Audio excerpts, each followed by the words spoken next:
बिस्मिल्लाहिर्रहमानिर्रहीम। अस्सलाम वालेकुम। Hope you are doing well.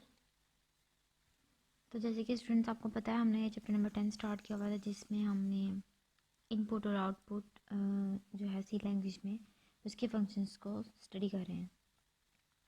Function के अंदर जो आर्गुमेंट्स हैं, जो उसके बेसिक कंपोनेंट्स हैं, हमने उनको स्टडी किया डिटेल में, जिसमें हमने फॉर्मेट स्पेसिफायर को डिटेल में देखा।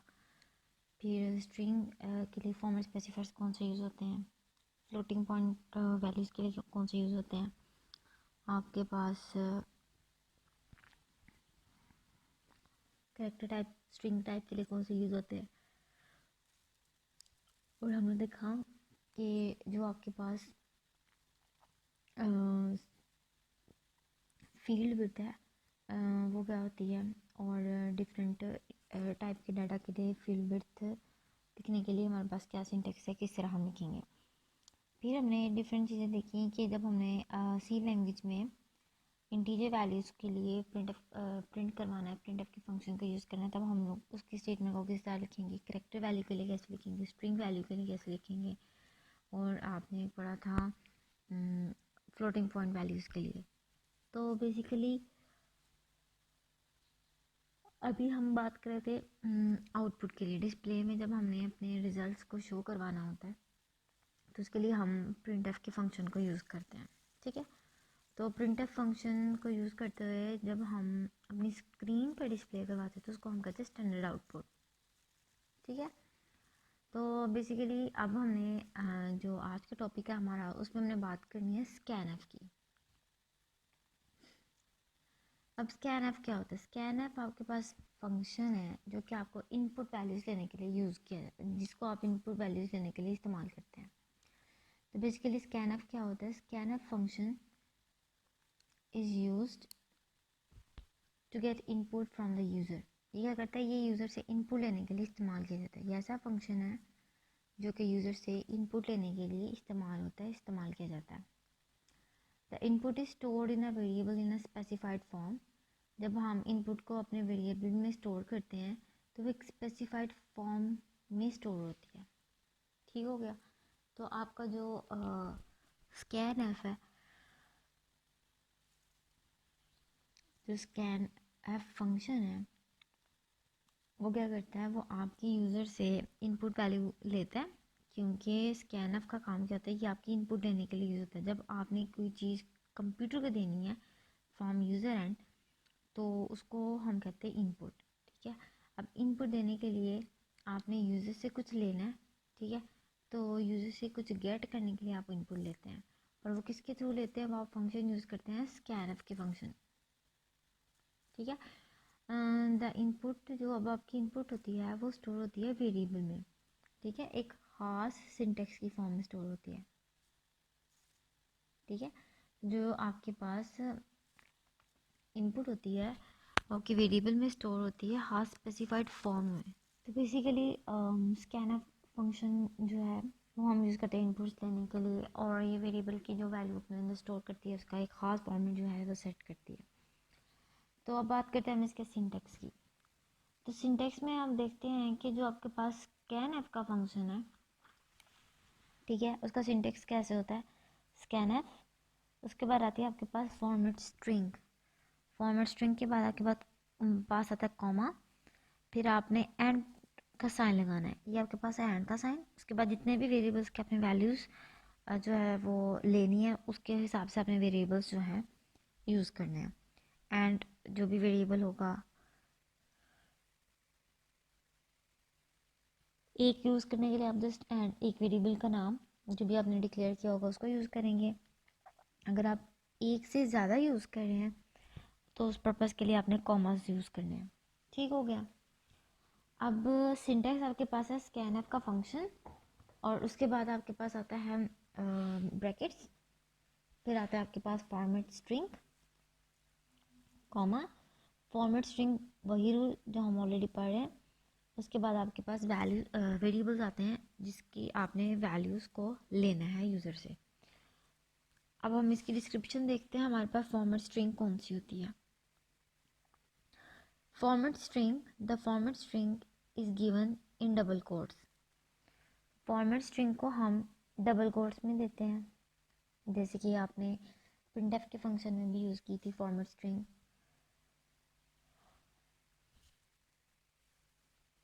It may consist of different format specifiers that indicate the format according to which values will be entered. ये डिफरेंट फॉर्मेट स्पेसिफायर्स को यूज़ कर सकती है, जो कि इंडिकेट करता है कि आपने जो वैल्यूज़ एंटर करवानी है उसका फॉर्मेट क्या होगा। ठीक है, तो फॉर्मेट स्ट्रिंग जो है वो क्या करती है, वो आपने डबल कोट्स के अंदर लिखनी होती है, और जब आप फॉर्मेट स्ट्रिंग को डबल कोट्स के अंदर लिखते हैं तो उसके अंदर आप डिफरेंट फॉर्मेट स्पेसिफायर्स को यूज़ करते हैं। अब जो फॉर्मेट स्पेसिफायर होते हैं वो इंडिकेट करते हैं कि आपने किस फॉर्मेट की जो वैल्यूज़ हैं वो एंटर करवानी है। ठीक है, तो ये बेसिकली देखते हैं फॉर्मेट स्ट्रिंग। फॉर्मेट स्ट्रिंग ने क्या करना होता है, इसने करना होता है डबल कोट्स के अंदर आपने फॉर्मेट स्ट्रिंग को लिखना होता है। फिर ये आपका जो सा ये डिफरेंट फॉर्मेट स्पेसिफायर्स को अपने अंदर इन्वॉल्व करती है, अपने डिफरेंट फॉर्मेट स्पेसिफायर पे कंसिस्ट करती है। वो फॉर्मेट स्पेसिफायर्स जो है वो डिसाइड करते हैं कि जो वैल्यू यूज़र से ले रहे हैं, ठीक है, यूज़र से जो वैल्यू एंटर करवा रहे हैं या इनपुट करवा रहे हैं उस वैल्यू का फॉर्मेट क्या होगा। तो ये डिसाइड करने चीज़ होती है फॉर्मेट स्ट्रिंग। उसके बाद आती है आपके पास वेरिएबल। वेरिएबल क्या करता है, the variables are used to store the value entered by the user through keyboard. Variable क्या करता है, वेरिएबल वैल्यू को स्टोर करने के लिए इस्तेमाल करते हैं हम। ठीक है,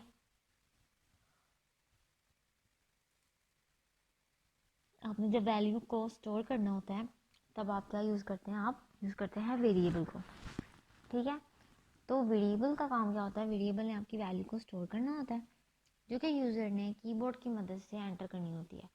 याद रखिए, जब इनपुट देते हैं ना किसी चीज़, यूज़र कंप्यूटर को इनपुट देता है ना, कोई वैल्यू बाहर से एंटर करवाता है, उसको हम कहते हैं इनपुट।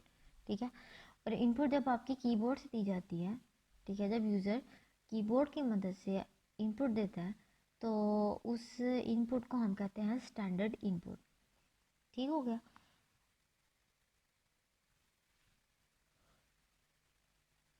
अब आपके पास है वेरिएबल्स। वेरिएबल्स क्या करते हैं, वेरिएबल्स आपकी वैल्यूज़ को स्टोर करवाने के लिए यूज़ होते हैं, और ये क्या करते हैं, ये यूज़र से वैल्यूज़, यूज़र ने जब वैल्यूज़ एंटर करनी होती है ना कीबोर्ड की हेल्प से, तो उन वैल्यूज़ को स्टोर करवाने के लिए हम वेरिएबल्स का यूज़ करते हैं। ठीक है, उन वैल्यूज़ को कौन स्टोर करता है अपने अंदर, वेरिएबल स्टोर करते हैं।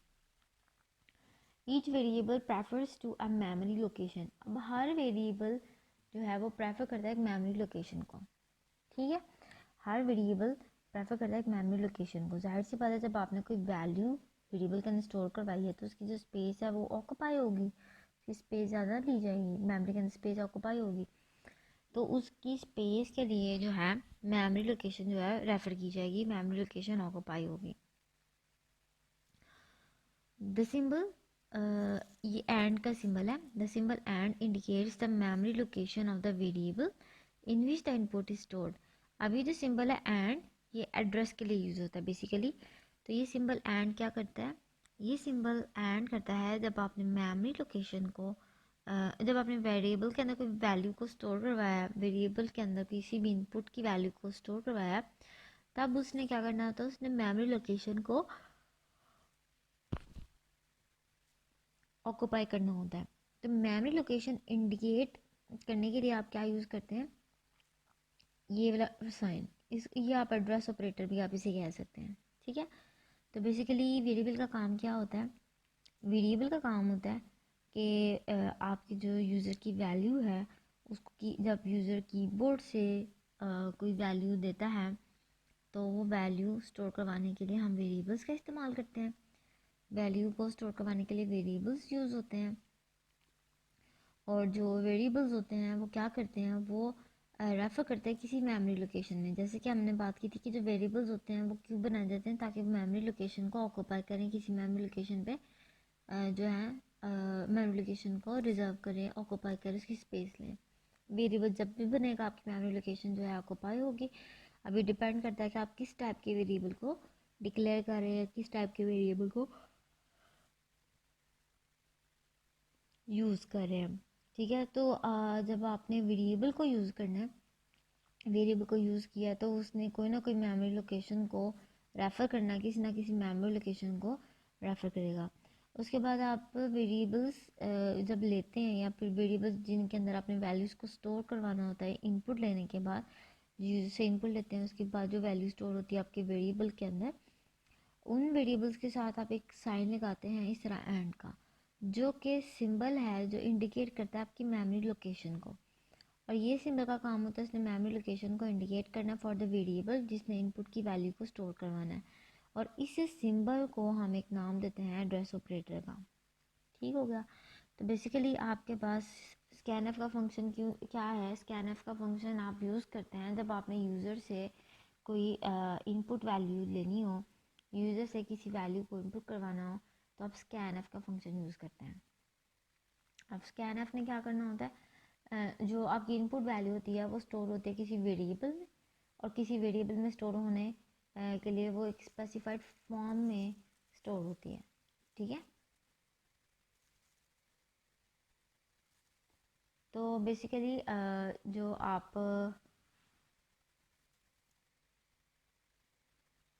तो बेसिकली आपने जब वैल्यूज़ को स्टोर करना होता है तो फिर आप क्या करते हैं कि आप यूज़र से जब लेते हैं तो उसको किसी ना किसी वेरिएबल पे स्टोर करवाते हैं। अब किसी ख़ास फॉर्मेट में उन वेरिएबल्स ने वैल्यूज़ जब यूज़र से लेनी है तो स्टोर करवानी होती है। इसके सिंटेक्स की जब हम बात करते हैं तो सिंटेक्स आपको कुछ इस तरह शो होता है। आपके पास जो वैल्यूज़ होती हैं, सॉरी फंक्शन होता है स्कैनएफ का, आप वो यूज़ करते हैं। स्कैनएफ के फंक्शन के बाद आप ब्रैकेट्स को यूज़ करते हैं जिसको हम कहते हैं पैरेंथेसिस। फिर आपके पास फर्स्ट आर्गूमेंट जो होता है वो होती है आपके पास फॉर्मेट स्ट्रिंग। उसके बाद आपने कॉमा लगाने के बाद वेरिएबल्स को पास करना होता है। तो फिर आपने अब आपकी मर्ज़ी होती है कि अगर आपने एक वेरिएबल यूज़ करना है या फिर मैनी वेरिएबल्स यूज़ करना है तो उस हिसाब से आप यूज़ कर सकते हैं। आपने जस्ट कॉमास लगाने हैं उनके दरमियान और आप वेरिएबल्स को यूज़ कर सकते हैं जितनी वैल्यूज़ अपने यूज़र से लेनी है। ठीक हो गया। उसके बाद आपने क्या करना है, अब आपके आगे से डिस्क्रिप्शन आती है कि जो आपके पास फॉर्मेट स्ट्रिंग होती है वो क्या होती है। फॉर्मेट स्ट्रिंग को जब हम लिखते हैं तो हम उसको लिखते हैं डबल कोट्स के अंदर। ठीक है। डबल कोट्स के अंदर जब आप लिखते हैं तो आप लिखते हैं फॉर्मेट स्ट्रिंग को। अब फॉर्मेट स्ट्रिंग में आपके पास क्या आते हैं, फॉर्मेट स्पेसिफायर, जो कि स्पेसिफाई करते हैं कि जब यूज़र ने वैल्यू एंटर करनी है अपने वेरिएबल के अंदर, जब आपने वेरिएबल से यूज़र से वेरिएबल के अंदर वैल्यूज एंटर करनी है या फिर यूज़र ने वैल्यू इनपुट करनी है तो उसका फॉर्मेट क्या होगा। फॉर एग्जांपल इंटीजर टाइप की वैल्यू एंटर करेगा या फ्लोट टाइप की। ठीक है। तो इसका जो है जो फॉर्मेट है वो डिसाइड करते हैं फॉर्मेट स्ट्रिंग के अंदर। उसके बाद होते हैं वेरिएबल्स। वेरिएबल्स क्या करते हैं, वेरिएबल्स आपकी इनपुट की वैल्यूज़ को स्टोर करवाने के लिए यूज़ किए जाते हैं, जो कि यूज़र ने जब कीबोर्ड के थ्रू कोई भी इनपुट एंटर किया है, अब उनकी वैल्यूज़ को वेरिएबल्स में स्टोर करवाया जाता है। ठीक है। अब जब वैल्यूज़ को स्टोर करवाया जाता है तो वो कोई ना कोई मेमोरी लोकेशन को ऑक्यूपाई करते हैं। अब मेमोरी लोकेशन को रेफर करने के लिए या इंडिकेट करने के लिए हम यूज़ करते हैं एंड ऑपरेटर का साइन। ठीक है। एंड ऑपरेटर का साइन यूज़ करते हैं, एंड पर एंड सिंबल का यूज़ करते हैं साइन, जो कि इस तरह का है एंड सिंबल। अब ये जो सिंबल है ये रेफर करता है कि आपके जो वेरिएबल है जिसके अंदर आपने इनपुट की वैल्यू स्टोर करवाई हुई है उसने मेमोरी लोकेशन कौन सी और कहाँ पे ऑक्यूपाई किया है। ठीक है। वो इंडिकेट करते हैं मेमोरी लोकेशन को। इस वजह से इसको एड्रेस ऑपरेटर भी कहते हैं। ठीक हो गया। इसको क्या कहते हैं, एड्रेस ऑपरेटर। उसके बाद हम बात करते हैं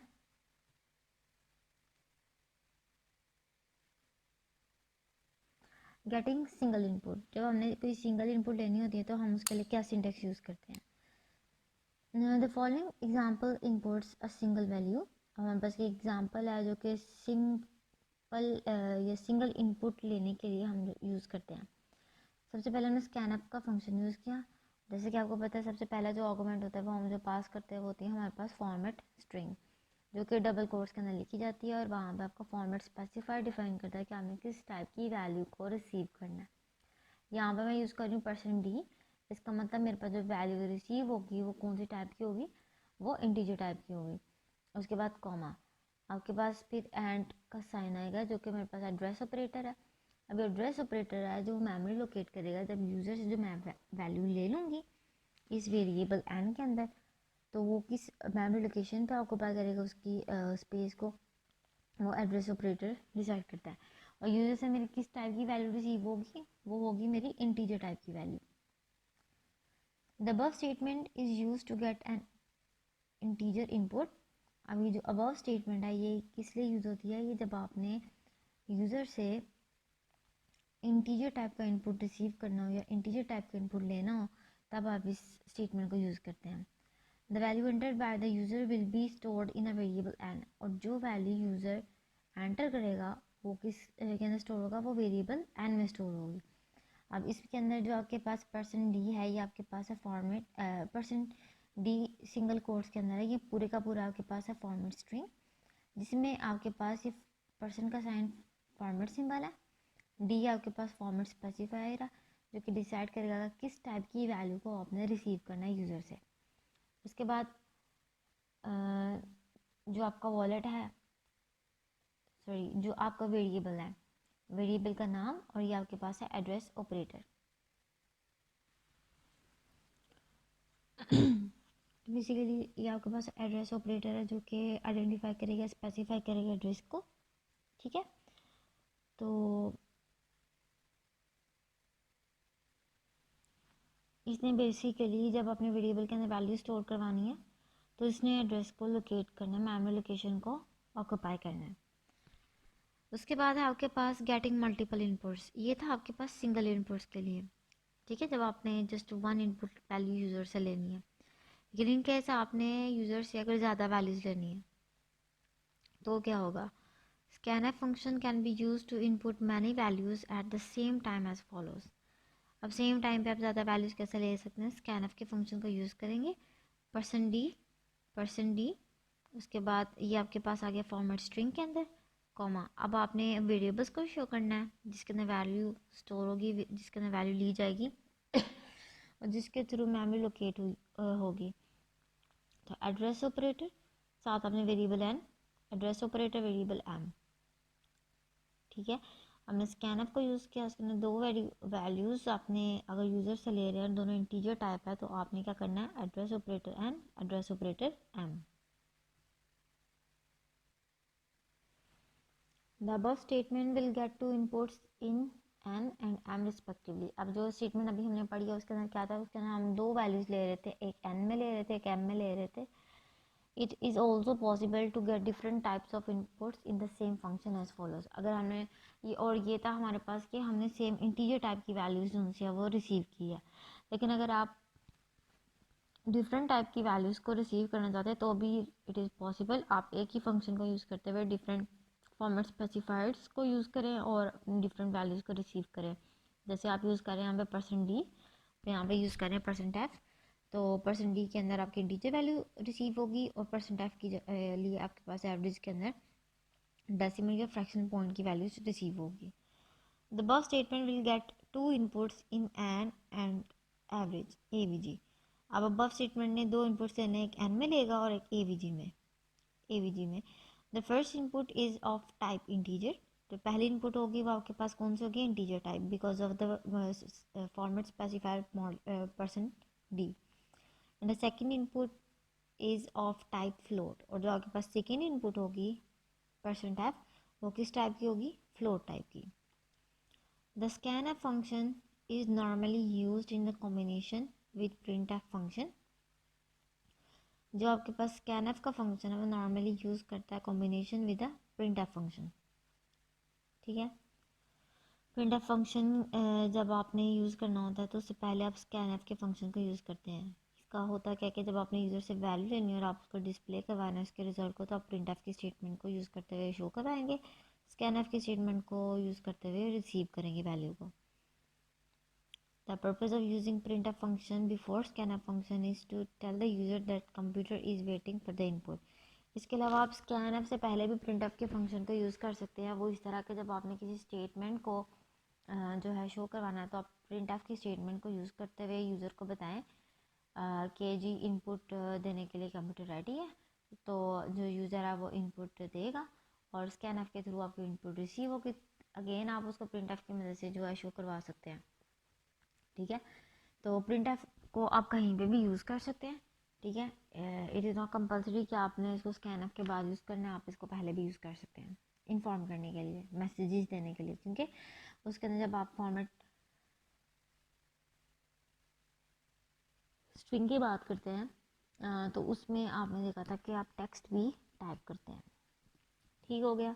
उसके बाद है in the above example the first line displays message on the screen to tell the user about the input. अब आपके पास एक एग्जांपल है जिसमें प्रिंट एफ की स्टेटमेंट यूज़ हो रही है, जिसमें इन्वर्टेड कोड में लिखा हुआ है एंटर योर मार्क्स, उसके बाद इन्वर्टेड कोड क्लोज। इसमें अब आपके पास किसी भी किस्म की फॉर्मेट स्पेसिफाइड नहीं यूज़ हुआ, किसी भी किस्म की वैल्यू जो है वेरिएबल की फॉर्म में नहीं शो हुई, जस्ट आपने इसको जैसे यूज़ किया और क्या किया, स्कैन एफ की स्टेटमेंट से आपने वैल्यू रिसीव किया। परसेंट डी इंटीजर टाइप में आपके पास मार्क्स रिसीव हो गया, और एंड ऑपरेटर एड्रेस ऑपरेटर जो है वो इसकी मेमोरी लोकेशन को ऑक्यूपाई करने के लिए यूज़ होगा।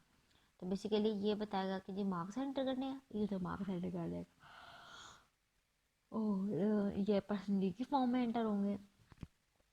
तो ये जो स्टेटमेंट है, जो फर्स्ट लाइन है जो डिस्प्ले होगी स्क्रीन के ऊपर, ये आपकी प्रिंट एफ की मदद से होगी, जो कि बताएगा कि यूज़र जो है इनपुट दे। उसके बाद it makes program easier to use by the user.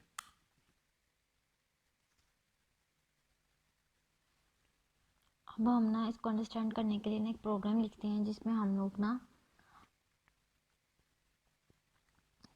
क्या करते हैं, हम जो है डिस्टेंस को लेते हैं किलोमीटर्स के अंदर और उसे कन्वर्ट करते हैं इनटू मीटर्स। अब लेने के लिए हम यूज़र से वैल्यू लेंगे, कन्वर्ट करने के लिए हम एक फार्मूला यूज़ करेंगे।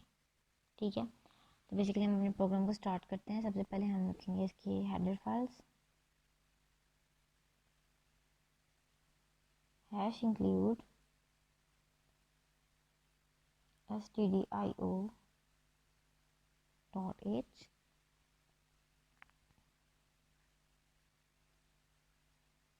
Hash include conio dot h। ठीक है, हमने दो हेडर फाइल्स ली, आपने उनको इंपोर्ट कर दिया, आपने उनको डिक्लेयर कर दिया, अपनी फाइल में इंक्लूड कर दिया। उसके बाद आपको पता है हमने क्या करना होता है, अपने वॉइड के फंक्शन को, वॉइड मेन को यूज़ करना होता है।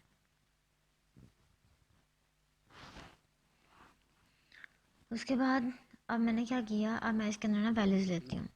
एक मैं लेती हूँ फ्लोट टाइप की वैल्यू के, एक मैं लेती हूँ डबल टाइप की वैल्यू वेरिएबल एम।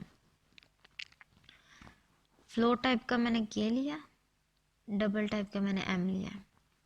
ठीक है, ये मैंने यूज़र से वैल्यू लेने के लिए, इस्तेमाल करने के लिए यूज़ किया। उसके बाद मैं करती हूँ स्क्रीन को क्लियर। उसके बाद क्या करना है, मैंने प्रिंट एफ की स्टेटमेंट,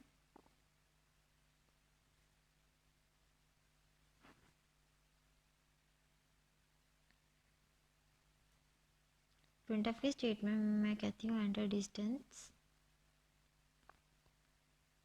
इन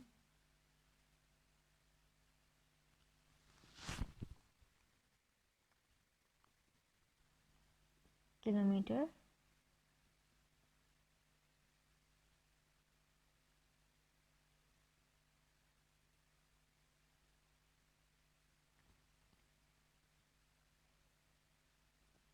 उसके बाद हमारे पास आएगी यूज़र से लेने वाली value, scanner percent D, sorry मैं फ्लोट वैल्यू को ले रही ना, तो इधर मेरे पास यूज़ होगा एफ। ठीक है, फ्लोट टाइप की वैल्यू को ले रही हूँ तो फ्लोट के लिए एफ यूज़ होगा, एंड के। उसके बाद एम,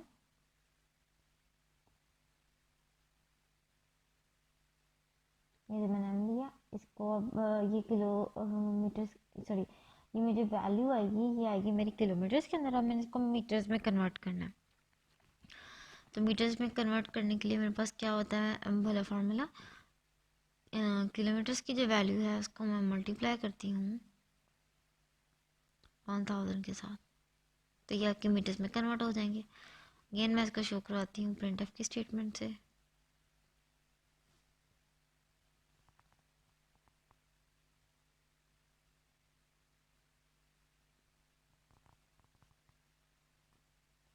\n% f kilometers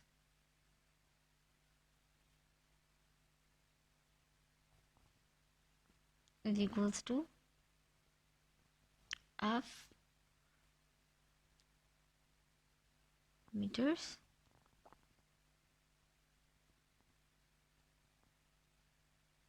के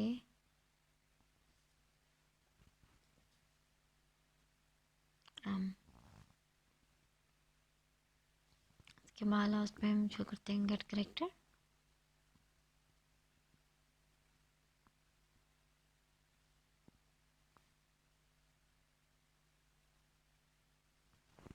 क्लोज। इसमें बेसिकली क्या हुआ है, इसमें आपके पास हुआ ये कि आपने फ्लोट टाइप के एक वेरिएबल लिया के जिसने किलोमीटर्स में आपकी जो वैल्यू है, आपका डिस्टेंस है वो लेना है। फिर आपने डबल टाइप का वेरिएबल लिया एम जिसने मीटर में कन्वर्ट करना है किलोमीटर्स की वैल्यू को। फिर आपने क्लियर स्क्रीन कराने के बाद प्रिंट एफ की स्टेटमेंट जिसकी एंटर डिस्टेंस इन किलोमीटर्स। अब यूजर जो भी डिस्टेंस एंटर करेगा वो क्या होगा, स्कैन एफ में से एंटर होगा फ्लोट टाइप की वैल्यू की फॉर्म में। जो वैल्यू यहाँ पर रिसीव होगी उसने 1000 के साथ मल्टीप्लाई होना है, 1000 से मल्टीप्लाई होने के बाद एम में स्टोर होगा। और आपने जब इसको शो करवाना है इस किलोमीटर्स की फॉर्म में तो यहाँ पे शो हो जाएगी वैल्यू। इसका आउटपुट भी देखते हैं।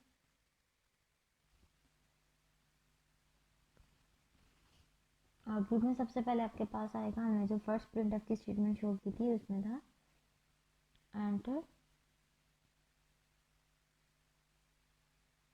Distance in kilometres. बाद वैल्यू हम लोगों ने फॉर एग्जांपल यूज़र ने एंटर किया आपके पास 40.5, ठीक है। उसके बाद आपने जो है प्रिंटफ की स्टेटमेंट जो थी वो यूज़ की जिसमें सबसे पहले आता था %f और %f में के की वैल्यू शो होती थी, ठीक है। तो %f की वजह से उसकी जो वैल्यू होगी वो होगी 40.5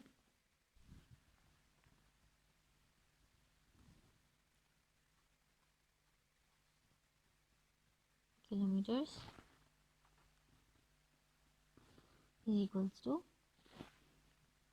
अब इसने मल्टीप्लाई होना है किसके साथ, इसने मल्टीप्लाई होना है मीटर्स के साथ, सॉरी 1000 के साथ, और रिजल्ट जनरेट करना है, ठीक है।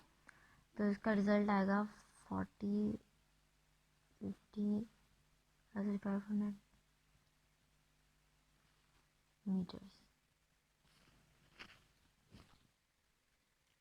ठीक है। इस तरह आपकी वैल्यूज़ को जनरेट करके दे देगा। So the above program declares two variables m and k. It displays the message to the user and gets input of distance in kilometers. The symbol and is used with the variable k. The symbol refers to the address of the variable. The value entered by the user is stored in k. The program calculates the number of meters and displays the result on the screen. ठीक हो गया। चलिए जी अब एक और हम programme देखते हैं छोटा सा, जिसमें हम कहते हैं कि हम ना प्रोग्राम लिखते हैं दैट इनपुट्स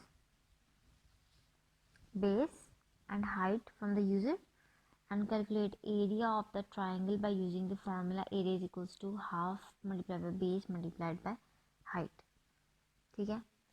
हम एक प्रोग्राम लिखते हैं जिसके अंदर क्या करते हैं, यूज़र से वैल्यू लेते हैं बेस और हाइट की, और बेस और हाइट के बाद क्या करते हैं उसके ऊपर ट्राइंगल के लिए फार्मूला, ट्राइंगल का एरिया फाइंड करना है तो उसके लिए फार्मूला लगाएंगे half multiplied bye 1/2 multiplied by base into height. चलिए इसके पर्पज़ के लिए क्या करेंगे, हम लोग लाइब्रेरी फाइल्स इंपोर्ट करेंगे। सबसे पहले hash include std io.h hash include conio.h, उसके बाद void main, उसके बाद मैंने क्या लिया, फ्लोट टाइप की वैल्यूज ली है।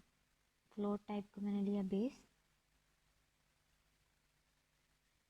और एक और वेरिएबल लिया है हाइट। डबल टाइप का मैंने लिया एरिया, और क्लियर किया स्क्रीन को।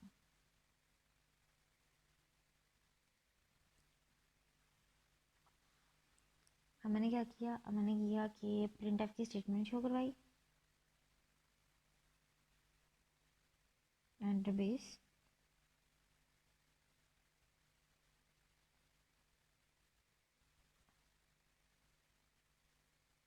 Scanf,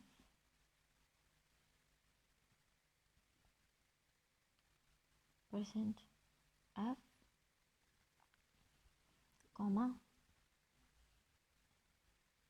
and base. उसके बाद प्रिंटफ की स्टेटमेंट हाइट के लिए शो करेंगे, एंटर हाइट,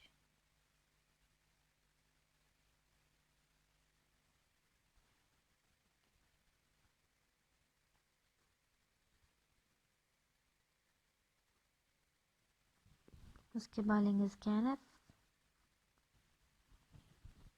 स्कैनफ में लेंगे %f में हाइट, एंड एड्रेस ऑपरेटर लगाएंगे और हाइट आ जाएगी।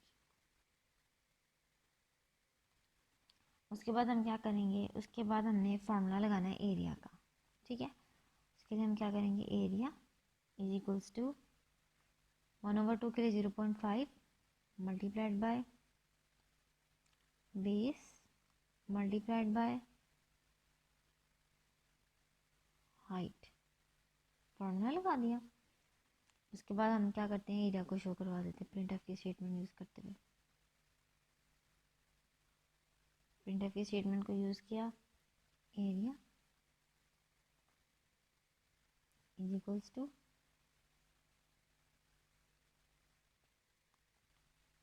5.2f एरिया, और लास्ट पे गेट करेक्टर और प्रोसेस क्लोज। अब जब हम इसके आउटपुट की तरफ बात करते हैं तो आउटपुट आपका शो होगा। सबसे पहले आपने क्या एंटर किया, आउटपुट में आपके पास आएगा सबसे पहले एंटर बेस, बेस एंटर की, वो आपके पास फॉर एग्जांपल आपने 10.5 एंटर की, फिर आपने किया एंटर हाइट, वही आपने लेट्स सपोज 5.4, और लास्ट पे आपने लिखा एरिया, जो फार्मूला लगेगा आपके पास जिसमें आपने लिखा हुआ है कि 0.5 multiplied by base multiplied by height. तो फार्मूला कैलकुलेट होने के बाद क्या होगा, वैल्यूज़ के अंदर आपकी वैल्यू के प्लेस पे डिजिट्स आएंगी, आपने उसको कैलकुलेट किया और आपके पास रिजल्ट आ गया। तो बेसिकली ये था आपके पास टॉपिक। होप सो आपको अच्छे से समझ आ गई। किसी भी किस्म की कोई क्वेरी हो तो यू में आस्क। टेक केयर एंड अल्लाह हाफिज़। वीडियो पसंद आई तो लाइक करें, अपनी राय कमेंट करें। ऐसे ही मजीद वीडियोस के लिए हमारा चैनल सब्सक्राइब करें और बेल का आइकन दबाएं ताकि आपको हर वीडियो का नोटिफिकेशन मिलता रहे।